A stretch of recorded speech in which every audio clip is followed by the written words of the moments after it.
There's a reason why I typically stay away from mainstream topics. It's because my opinions are unlikely to reflect those who believe what they hear in the news. And when your opinions don't line up with something practically everyone believes, you quickly become a target for ridicule. So in this podcast episode, I'm going to take a slightly different approach. I'm going to share a few observations and sentences that might make you go, about the coronavirus. Although I'm not Mark Twain, I'd like to think that if he were still around, he may have said some of these very things. These observations aren't meant to offend. They aren't meant to get your panties in a bunch. They're just meant to make you think critically about what's going on in the world. These are uncertain times, and I'm not unsympathetic. I have personally been self-isolating for over 2 weeks, with travel bans and inter-province travel being discouraged.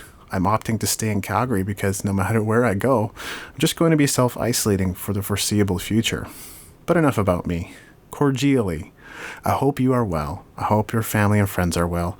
I wish my very best to anyone who has been directly and indirectly affected by this pandemic.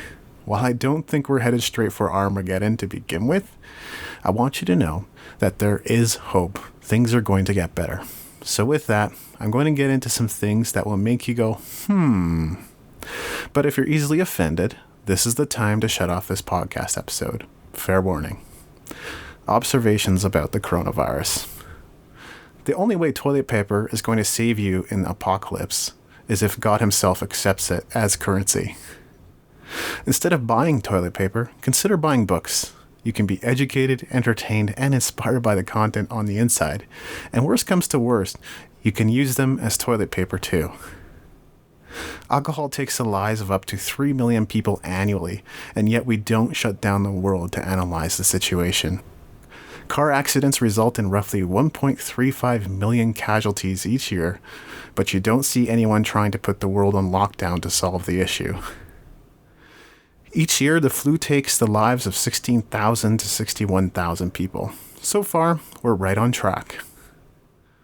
The most common way for a virus to spread is through horizontal transmission, which includes contaminated transfusion and needle sharing. Yet everyone is in a hurry to get the vaccine. If vaccines worked and gave you immunity, why would you care about those who are unvaccinated? The government is offering employment insurance, subsidies, and loans to individuals and businesses right now. What's stopping them from taxing the hell out of us next year to recoup costs? If the pandemic is just a massively publicized distraction, then the thing you should be worried about is what's going on behind the scenes. Everybody's staying inside, where we're allowed to be. The thing we should be worried about is what's going on outside that we're not allowed to see. School's out for summer. School's out forever. Telling creatives to stay home is like telling them to go and be more productive. Here's some time to do what you love. Go do it.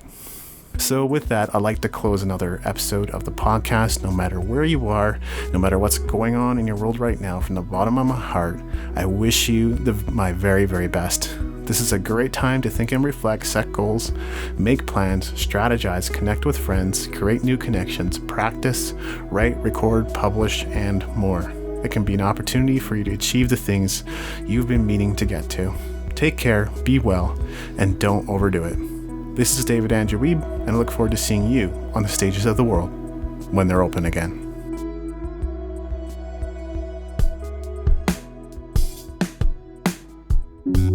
Thank you for listening. Music in this episode was brought to you by Brian Young.